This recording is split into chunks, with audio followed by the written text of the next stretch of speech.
I'd like to now ask for the live stream to be started, please.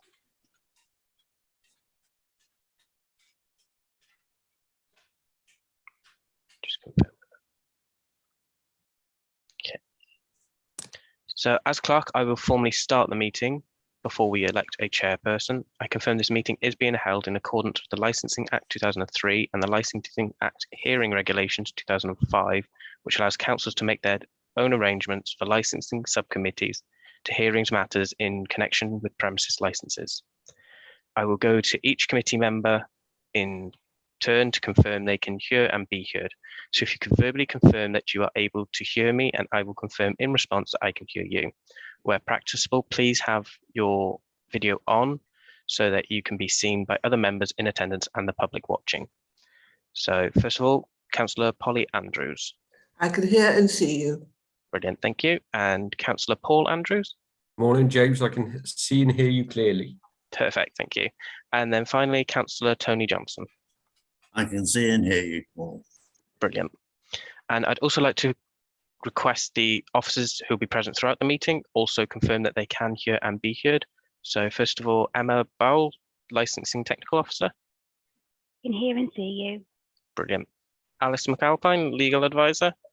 I can see and hear you. And just for clarity, Lucy Pincus is the legal assistant who supports me. She's just here in an observer role.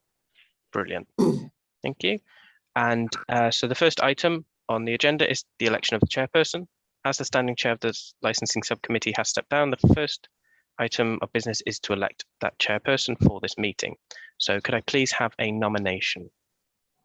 Thank you, James. I nominate Councillor Paul Andrews. Polly Andrews. Sorry. And is that seconded? You apologise. I'll second Councillor Polly Andrews. Brilliant. Thank you very much. And that's Polly Andrews. Councillor Polly Andrews is confirmed as the chairperson for this meeting. I'll hand over to her. Thank you. Thank you, James. I would like to welcome everybody to today's meeting. The council is video and audio streaming this meeting live on the internet and making a recording. The recording forms part of the public record of the meeting and will be available on the council's website. Please note that it is the council's preference that where you are able to do so, you have your video switched on. Please remember what you say and do in the meeting has a global reach and your words and accents should be chosen carefully. Can I also remind members, if possible, to wear their headsets while listening and speaking during the meeting? This will ensure that the audio quality is of the highest possible quality and background noise is significantly reduced. There are some additional points for members and officers to be aware of. As a part of our meeting etiquette, all microphones apart from mine will be placed on mute at the start and during the meeting. I will run through the agenda in the customary way. When you wish to speak, please use the raise hand function. I will then invite you to speak in order of the hands being raised. Please remember to unmute yourself to speak and mute yourself when you have finished. Please ensure that all mobile devices are switched off to prevent interference with the audio and video system. If any attendee loses connection, the meeting will be paused to ascertain if the connection can be restored quickly. If it is not possible to recover the connection within a reasonable amount of time, the meeting will continue as long as a quorum of subcommittee members remains able to hear the proceedings and be heard. Are there any questions before we continue? No. Right. Are there any apologies for absence? None. Not to knowledge, no. No, thank you. No named substitutes. Any declarations of interest? Are there any Schedule 1, Schedule 2 or other interests to be declared for items on the agenda today? If there are, could you please raise your virtual hand and then I will ask you to speak to notify the meeting of which item you have an interest in and the nature of that meeting. Nobody has an interest to declare? No. Right. We'll get on to the agenda then. This is a review of an application for an occasional grant of a premises licence in respect of How the Light Gets In Festival 2022, Licensing Act 2003. And the purpose is to consider the application for a grant of a premises licence in respect of How the Light Gets In Festival 2022 under the Licensing Act. In order of speakers, Emma Bowell on behalf of the Licensing Authority, Mr. Elt, a public representative, and Christopher Kemp, a public representative, and Angela Houghton, the applicant. Is Amanda here? She is, Chair. Thank you. And then there will be questions from the subcommittee members. Right, Emma, would you like to go ahead? Thank you, Chair. As the Chair rightly said, this is to consider an application for a grant of an occasional premises licence in respect of How the Light Gets In Festival 2022 under the Licensing Act 2003. The recommendations are that the subcommittee determine the application with a view to promote the licensing objectives in the overall interest of the local community. They should give appropriate weight to the steps that are appropriate to promote the licensing objectives, representations, including supporting information presented by all parties, the guidance issued to local authorities under Section 182 of the Licensing Act 2003, and the Herefordshire Council Statement of Licensing Policy 2020 to 2025. The reason for these recommendations are it ensures compliance with the Licensing Act 2003. There are a number of options open to the subcommittee today. One would be to grant the licence subject to conditions that are consistent with the operating schedule. Grant the licence subject to modified conditions to that of the operating schedule. To exclude from the scope of the licence any of the licensable activities, or to refuse the licence and specify the person in the licence as a premises supervisor. The application for grant of a premises licence has received relevant representation and is therefore brought before the committee today for determination. Herefordshire Council Statement of Licensing Policy states all representations must be relevant. For example, they must be about the likely effect of the grant of the application. This follows paragraph 8.57 in the Section 182 guidance. Details of the application are: the applicant is Amanda Houghton. There is no agent specified on the application. Date received was the 26th of January 22. The 28-day consultation started the following day on the 27th. The 28-day consultation ended on the 23rd of February 22. The application Appendix 1 requests the grant of a premises licence to allow the following licensable activities during the hours shown: Thursday, the 2nd of June 22 to Sunday, the 5th of June 22.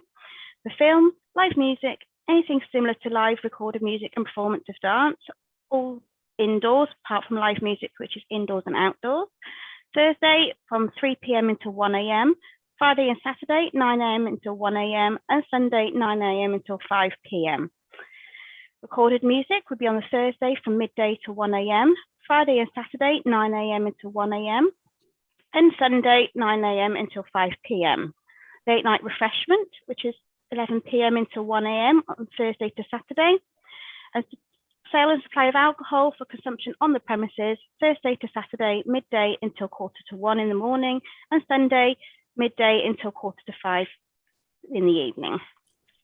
One representation has been received from a responsible authority, which is West Mercia Police, and can be found at Appendix 2, and the conditions have been agreed by the applicant.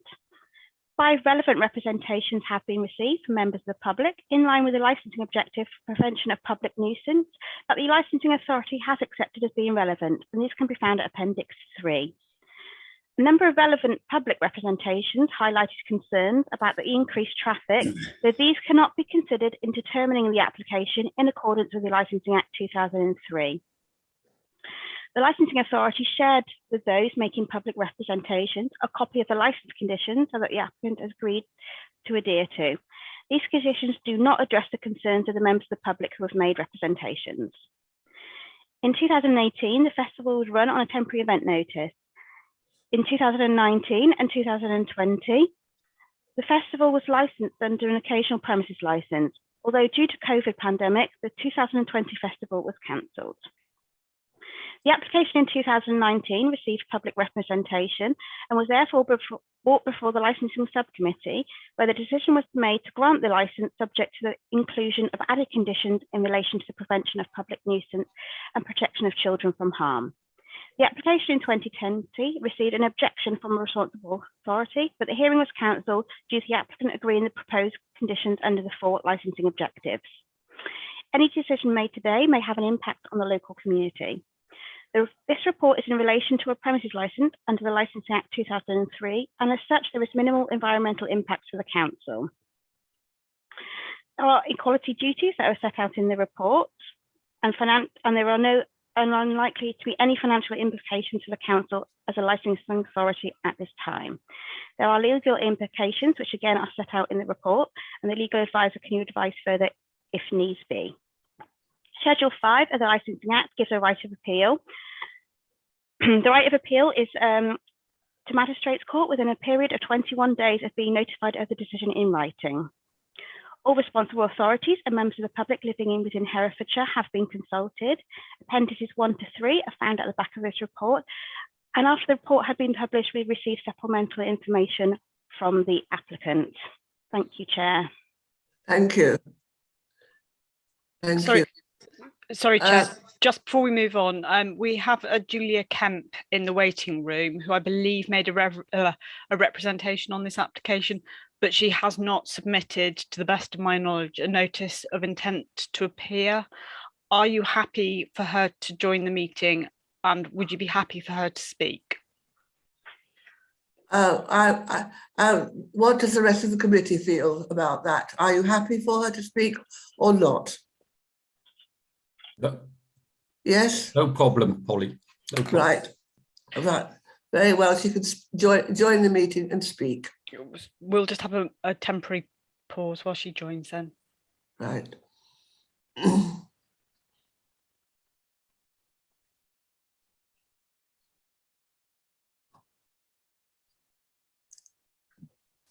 Chair, she's actually dropped off the call now, so I will wait for her to come back in and let you know. We'll She's continue. no longer in the waiting room, Chair. If you continue on, we'll let her. We'll try. We'll continue on with the meeting. We have two public representatives in. Mr. Elt, are you here? Okay. Can you join us? Yes. Right. Would you like to speak? Sure. Yes. My primary objections are on the grounds of public nuisance and also safety, and touching on the subject of crime and disorder. I would say that in the section of the application form, it's mentioned, section 5 of 21 in the application form, it says the site is located away from any residential properties in town. This is simply not true. The entrance to the site is right opposite a development of 25 new homes, which were built between 2018 and the end of 2019. These are not shown on any of the plans submitted with the license application, nor in the transport management plan that you would have seen. You can see what is now there in Google Street View. And if I share my screen, I can show you. I'm sorry, Mr. Elt, it's a technical point, but you cannot share any information with this committee that has not been submitted prior to the committee starting.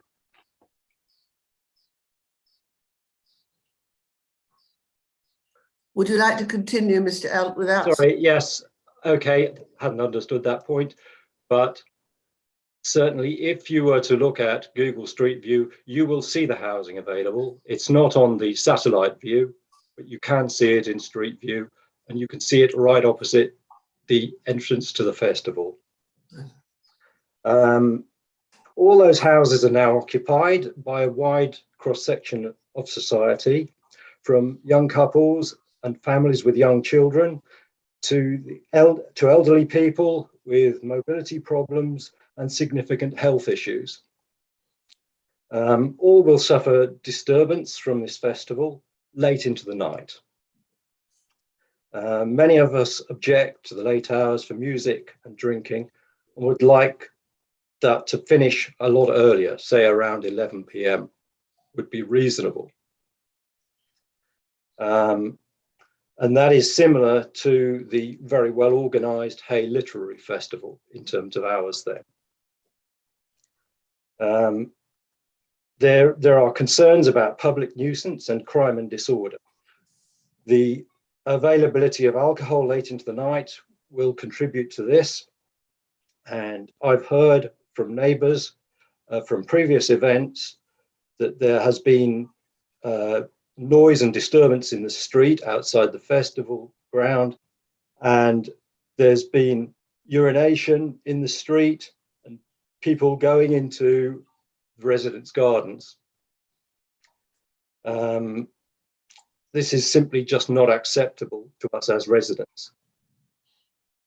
On the subject of public safety, and I know that you have said that traffic issues may not be covered by this meeting, but we're certainly very concerned about parking in the vicinity, particularly in the Booker's Edge area, where we have elderly residents who are in poor health, and we've had 4 blue light ambulance visits within the last 6 months or so. I'm sorry, Mr. Elk. Highway matters are not part of this meeting. We're a licensing committee, and we're not allowed to discuss highways matters. Okay, well, it was on the subject of safety that I was concerned there. And that, I believe, came under the remit for this meeting, public safety. That was my point. Right, thank you. I'm afraid, Mr. Alt, it's the public safety within the licensable areas, and the highway is outside the licensable area. Okay, thank you. Mm. Right, thanks. That's all. Thank you very much, Mr. Alt. Right, and there's a Mr. Kemp also, I gather. Yes, I'm here, thanks. We've witnessed and experienced the first-hand how the Light Festival gets since its inception at the Globe when it's moved to this current location, and we welcome the economic benefits it brings to the area. However, we've also watched how the area has developed and grown over the last couple of years since the last festival was held in 2019, and this area is now much more residential with at least 25 new homes in the Booker's Edge area immediately opposite the site. A lot of the existing aerial shots that have been sent in with this application unfortunately do not show the closeness and the proximity of this to the festival, so it's a little bit misleading, and I think I would encourage members please to have a look afterwards at other aspects of that. Our main concern really is about the late night opening. The promoters are telling us that it is principally for the music is just an ancillary sideline to this. So we do question why there is a need to stay open until 1 o'clock at night, when and what that is about. And then the other big concern really is about the general issue of antisocial behaviour as people leave the site. We've experienced this dramatically over the last couple of festivals, particularly in 2019, when there's a lot of people hanging around until 4 o'clock at night around the local area. And as I've said, there's a lot more people now living in that area along Booker's Edge and Newport Street. And so we'd like the committee to consider that as well, really. Thank you. Thank you, Mr. Kemp. Right. Now we have the applicant, Amanda Houghton. Good morning, everyone. Yes, I would like to speak in general about the licence application, but I'd also like to give the opportunity for my colleagues to speak who haven't been mentioned so far. Mr. Jazz Bakar, who I put in the intention document, and Mike Langford. Jazz Bakar is our finance director who's worked with me on the event management. And Mike Langford is our health and safety officer who will specifically be working on the noise policy that we have at the festival. So I'm wondering if they could speak after me, if that's possible. Yes, that will be possible. Well, I was just going to say, I believe that actually we did, on your notice of intent, can either James or Emma confirm you did actually specify those two individuals to speak as well? Yes. Thank you. Thank you. Yeah, I can confirm that, Ali. Thank you. So in general, I just wanted to say that, as everyone knows, the festival has been going for about 10 years now. So we've got a lot of experience in running the event. And over the 10 years that we've been operating, we have taken into account the concerns of the residents. And we hope that we work well with the residents to try and make the event have as little detrimental impact on them as possible. As people know, the Globe did used to be the site of the festival. Initially, just that the festival operated from there. Then it grew to have two sites, which we felt was taking up, people moving between the two sites actually was quite disruptive for the town. And so we took the decision to relocate to where we are now and just have one site, which we believe, despite the fact that Booker's Edge development is there, is still located away from most, it's on the outskirts of the town and is behind commercial properties, the Co-op, Hughes Gray, which gives, and down actually, geographically, the land slopes away towards the river, so it has some impact on the way that the sound is dispersed from the festival.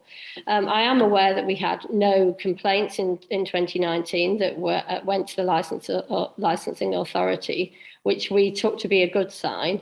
And despite that, we have decided to reduce the hours, our opening hours from, we've always operated until 2 a.m. We've always had a license for that. And this year we've decided that we would reduce the hours to 1 a.m. because whilst we're really excited to be back ourselves, we understand that people have had a break from the festival. They might be feeling nervous about it. And we thought that to finish at 1 would be a gesture that hopefully people would appreciate. The other thing I wanted to say is that the company behind How the Light Gets In has obviously has the Globe, and then we do have other licensed premises that are part of the company. They're predominantly located in Bristol, and our festival team is drawn from these licensed premises. So everybody between them has a vast amount of experience of operating licensed premises, and we have a good understanding of how the Licensing Act works. I think that that's probably all I need to say, except, of course, that we will have a dedicated phone line, my telephone number. I'm on the site constantly throughout the festival, and we send letters around to all residents so that if they need to get in touch about any concerns about noise or anything else, they can phone me and I can deal with their complaint directly and hopefully immediately. Right, thank you. You have colleagues who wish to speak, I believe. Yes, so if Jazz could speak now, that would be great. Thank you. Thank you, Mandy. Good morning, everyone. I'd endorse everything that Mandy just steps us through there. I'll just say a few overall things and then maybe add a couple of detailed points on top of what Mandy just said there. So I'd just like to say, How the Light Gets In Festival, we are very excited to be back after COVID.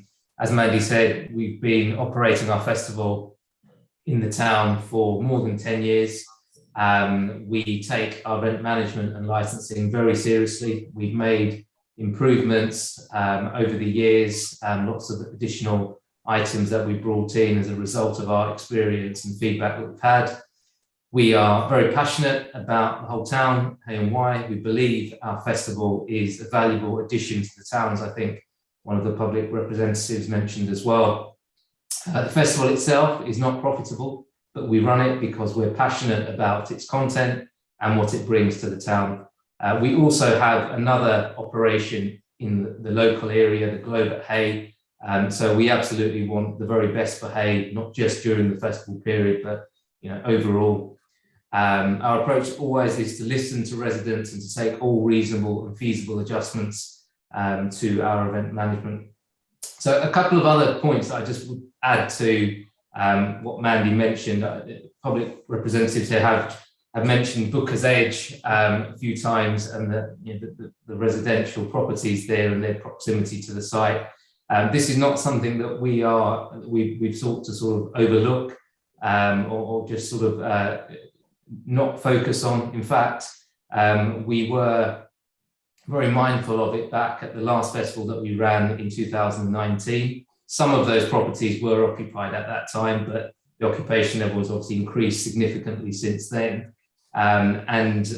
In light of our sort of attention to that, we did take noise readings at Booker's Edge and actually spoke to residents at the time in 2019. I think our consultant Mike will be able to say a bit more about that in a moment. So it's certainly not something that we would want to overlook. And the only other thing I would mention is just in terms of the public nuisance side of things, in particular, the sort of the time where festival goers are leaving the site. Well, there are measures that we've put in place there already. We have lighting at the exit areas, and we also have stewards and security that are there to supervise the leaving of festival goers at that point. And another, just a further point to bear in mind there is that in the evening, the site and its activities do sort of have a general sort of winding down sort of feel to them. That's certainly been our experience at previous festivals. So it's not the case that at the end of the evening, we're at a sort of maximum occupancy point for the festival. It's significantly lower as the evening runs on, which I think is another reason why obviously aids our ability to handle that exit. As for comments in relation to there being nuisance at 4 a.m. or other areas in the town well away from our site, of course it's always possible that nuisance is from caused by individuals that were at other venues in the town. It's the whole town has 2 festivals going on and lots of other activities going on. So I think that's just worth pointing that out because it's not as simple as there being one source for all issues that might arise. I hope those comments were useful. I don't know if at this point, Chair, we'd hand over to my colleague Mike. Thank you. Good morning. So obviously to reflect what Mandy of Jasper said, we do have noise monitoring in place. Now during the 2019 festival, my colleague who did the monitoring actually spoke to the residents on the new build, on the properties that are already occupied. And the actual sound of that location was inaudible. You can hear the event noise. Now, as also Mandy's mentioned earlier on, the topography of the land, where it actually slopes down towards the river, actually any sound being emitted from there is generally absorbed by the banks first, before it's then actually dampened down and then transmits to the main road. Now, the other thing to understand, due to the nature of the music at this festival, the genre of music, it tends to be folk music. So there's no repetitive hyping sounds. So again, because without that, that's generally the sound which would transmit from a normal festival, but we do not have that type of music at this event. So the data from the readings from last year, also 2019, the last event, shows that actually the only time there was sufficient noise was actually from dogs barking and actually noise from further into the town and not actually from our festival site itself. Also with that, so I'm just gonna, the people who do our monitoring, so for this event will be Kelvin Hanks, so my boss. He is a Institute of Acoustic and Sound qualified monitor, and he uses a calibrated LA 90 noise monitor, which obviously ensures that we are meeting the standards required for noise monitoring from the environmental health team. And yeah, so I fully support what obviously Mandy just said, and the data provided and the measurements taken.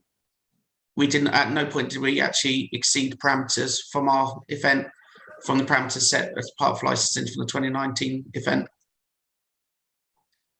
That's it, is it? That's it. Thank you.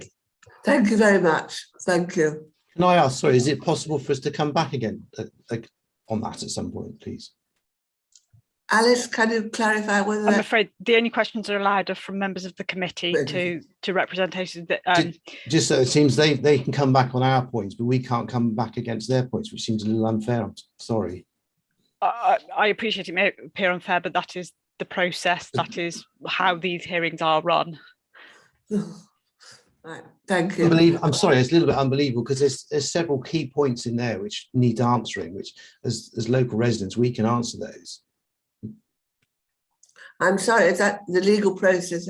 We have to go through an appropriate legal process, do we not? Yes. Right, thank you. I will now open it to the committee. I've got questions. Thank you, Chair. Just one question with complaints. Have we got anything recorded, Emma, on complaints for this this festival in the past? Thank you, Councillor Paul Andrews.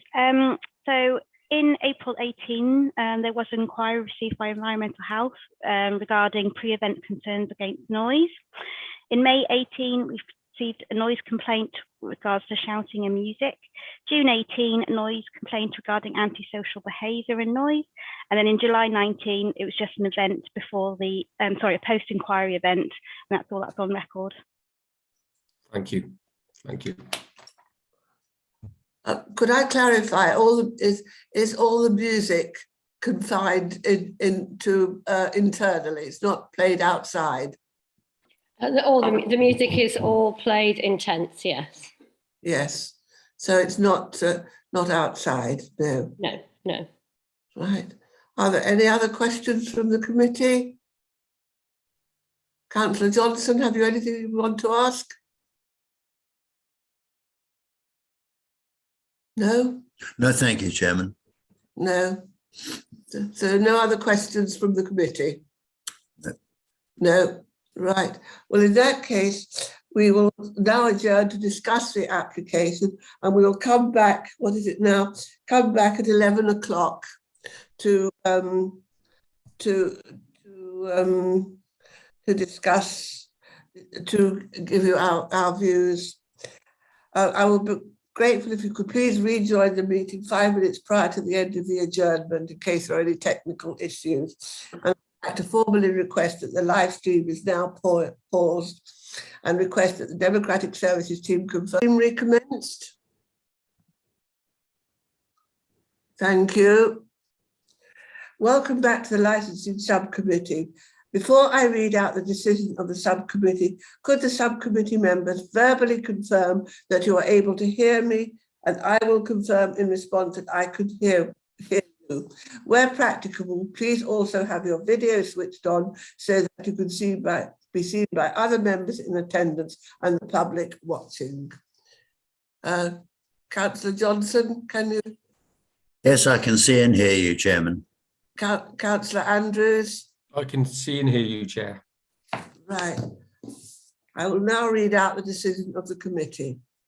Having heard from the representatives who spoke today and having had regard to all the written representations and information submitted as part of the application, the decision of the subcommittee is to grant the application as applied for, as no substantial evidence has been provided to suggest that the granting of the licence will undermine any of the 4 licensing objectives. Thank you very much, everybody, for attending.